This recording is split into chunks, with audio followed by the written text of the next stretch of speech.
hoofstuk vir vraestel 1 is dan jou funksies. So tot en met nou het ons net gefokus op die reguitlyn en die parabool. So vir jou vraestel moet jy weet hoe om 'n reguitlyn te skets, hoe om hom te interpreteer en hoe om sy vergelyking te bepaal.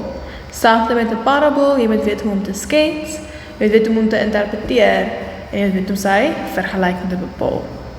Alright, so hier sal ek vir julle so klein vraag gegee met 'n paar subvrae, net sodat jy 'n idee kan kry van min of meer hoe gaan die vrae lyk en wat kan hulle vir jou vra.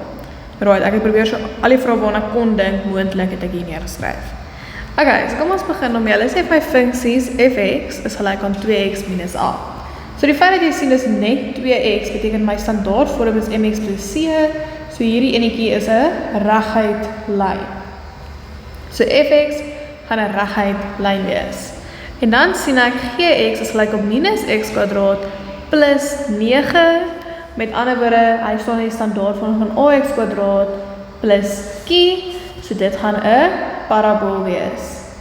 Right, dit is net enige parabool nie, as jy sien voor my x kwadraat het ek 'n minus, dat beteken dit gaan 'n sad parabool wees, want hy is negatief.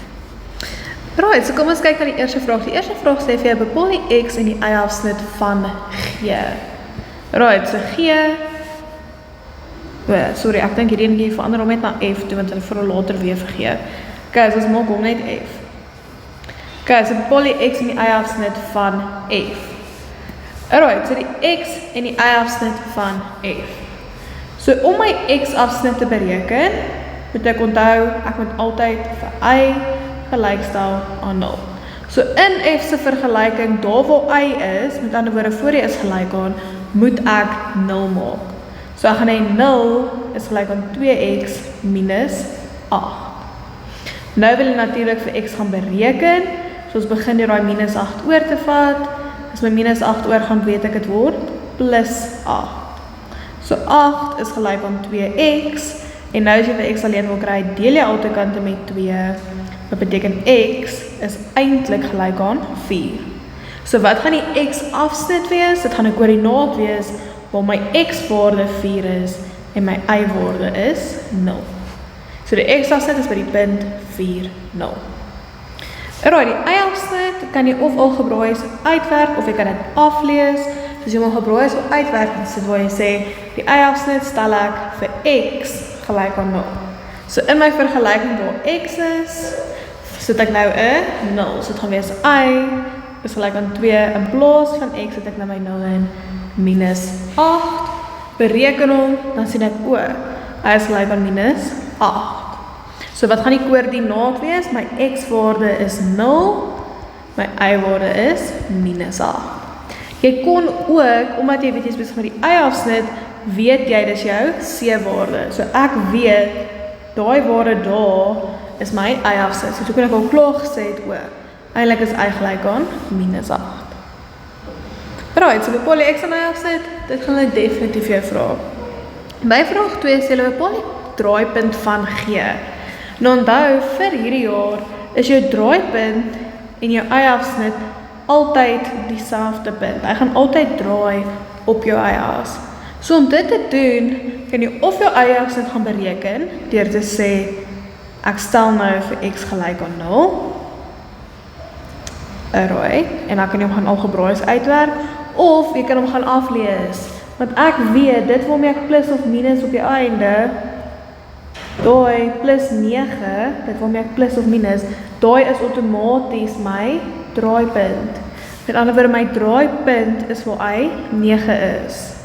So as ek kom as 'n koördinaat moet skryf, wat gaan my x-waarde wees? My x-waarde is 0, my y-waarde is 9. Op weet om gaan uitwerk. Alright, nommer 3 bepaal die x-afsnitte van g. So om die x-afsnitte te kry, weet ek moet vir y gelykstel aan 0. So my vergelyking in y se plek vervang ek met 0, so dit gaan wees 0 is gelyk aan minus x kwadraat plus 9. Jy moet vir x bereken, met ander woorde, jy moet vir x alleen kry. Of wat jy kan faktoriseer, of jy doen 'n bietjie van 'n vergelyking.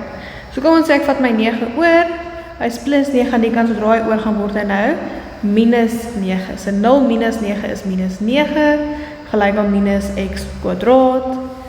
Deel al twee kante deur minus 1, en dit gee dan vir my 9 is gelyk aan x kwadraat, en die laaste ding, as jy vir die x kwadraat alleen wil kry, is deel met 'n vierkantswortel. Maar nou moet jy versigtig wees, wat is die vierkantswortel van 9? Dis nie net 3 nie, dis plus of minus 3. Alright, met ander woorde, ek gaan 2 x-afsnitte hê. Die een gaan wees minus 3, 0, of die ander ene gaan wees 3, 0. Alright, so onthou, ons altyd 2 x-afsnitte met 'n parabool. Okay, nou is hulle skets die volgende op 'n assestelsel. Alright, so ons weet hierdie horisontale lyn is my x-as, ons weet die vertikale een is my y-as.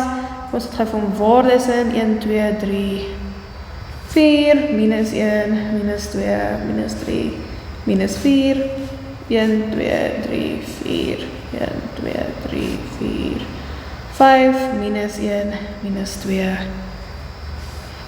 minus 3, minus 4, minus 5, minus 6. Alright, dit maak nie regtig saak hoe groot of hoe klein jou assestelsel is nie, solank die waardes wat ek soek op hom is. Okay, so kom ons begin eers met f. As ek wil skets, moet ek weet wat is my x-afset en ek moet weet wat is my y-afset. So by by f weet ek my x-afsnit is 4, 0 en ek weet my y-afsnit daar is 0 minus 8. So op my vergelyking gaan ek sê by 0, dit ek alweer vergeet, 4, 0, okay, so by 4, 0 maak ek kolletjie, en dan die ander in die kolletjie gaan wees by 0 minus 8. Wat orde, myne het hier so minus 8 nie. Dus het voel gou hier minus 8 by, minus 7, minus 8. Okay, so hier by minus 8 gaan sy tweede kolletjie wees, en dan, obviously, as jy wil skets, wat jy nou net 'n reguit lyn, en jy connect jou 2 punte. Okay. Alright, en onthou, aan die einde van jou lyn, moet jy jou pyltjie insit. Okay, so het is belangrik dat die pyltjie daar is om te wys jy is besig met 'n reguit lyn. So hier is dan die grafiek F. Daar is my y-afsnit, daar is my x-afsnit. Dan is dieselfde.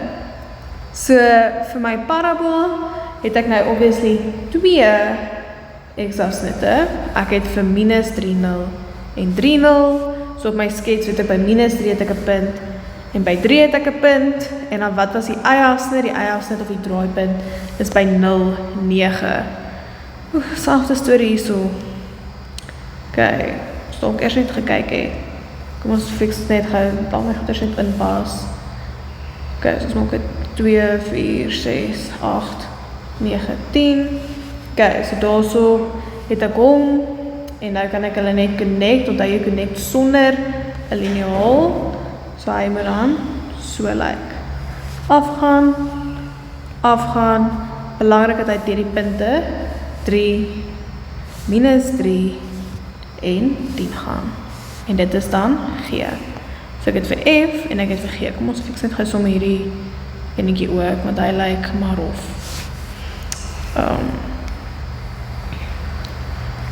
Okay, dus kom mense wil ek sê, doen dit in Potlet, so jy kan uitvee, want kyk nou wat se nonsens het ek nou hier aangehaal, ja. Okay, so hy moet deur 4 is by minus 8. Okay, so by minus 8 en dan het ek die 2 net geconnect. Obviously het ek nie 'n liniaal nie, maar dit is dan basically die vergelyking van F. Alright, so dit is wat jy doen as jy moet skets. Solank jy 'n draaipunt het, jy sny afsnit in jou x-afsnit, y-afsnit en x-afsnit, dan is jy fine. Okay, nou vraag 5 is nou waar die interpretasie bietjie inkom. So die eerste vraag vir jou, wat is die definisieversameling van F? So onthou, definisieversameling het altyd te doen met jou x-waardes. Nou, F is 'n reguit lyn, dit is hierso waar my geel lyn sit, en ek kan sien, hierdie grafiek het 'n pyltjie daar, en hy het 'n pyltjie daar. Met ander woorde, hy kan nog steeds aanhou op en regs gaan, en hy kan nog steeds aanhou op en af en links gaan. Met ander woorde, sy definisieversameling gaan wees x element van R. Dis iets wat jy kan gaan leer. Die definisieversameling van 'n reguit lyn en 'n parabol is altyd x element van R. Die volgende vraag is, wat is die waardeversameling? Maar nou vra hy vir die waardeversameling van G. So die waardeversameling het te doen met jou Y. So as ons kyk na my grafiek, sien jy, alright, hier begin hy. Hoe ver kan hy nog afgaan? Hy het pyltjies daar, met ander woorde, hy kan nog so ver afgaan soos wat hy wil. Maar hoe ver kan hy opgaan? Wat is die hoogste punt wat hy kan bereik? Die hoogste punt wat hy kan bereik is 10. So met ander woorde, Y kan nie groter as 10 gaan nie. Hy moet kleiner as 10 gaan, want hy gaan ondertoe. En hy gaan obviously door die punt, so Y is kleiner of gelyk aan 10. As hy so omgegaan het, met ander woorde, daai was, kom ons sê, daai lyn. Hierdie was die punt 5. Dan kan jy sien, okay, maar 5 is die laagste punt, en my grafiek is besig om op te gaan, so dan gaan wees, Y is groter of gelyk aan 5. Maar omdat 10 jou hoogste punt is, en vandaag is hy net besig om afwaarts te gaan, weet ek dat my waardeversameling is kleiner, en wat is die hoogste punt? Sy draaipunt is 10.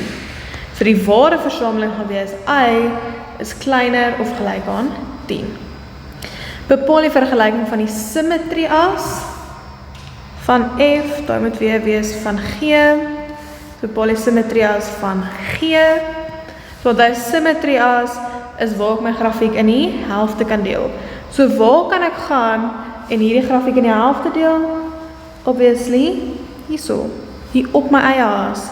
En wat is die vergelyking van my eie as? Dit is x gelyk aan 0. Onthou enige vertikale lyn gaan altyd wees x gelyk aan en dan wat is die waarde waardeur hy gaan. Okay, enige horisontale lyn gaan altyd wees y gelyk aan en dan die y-afsnit van hom.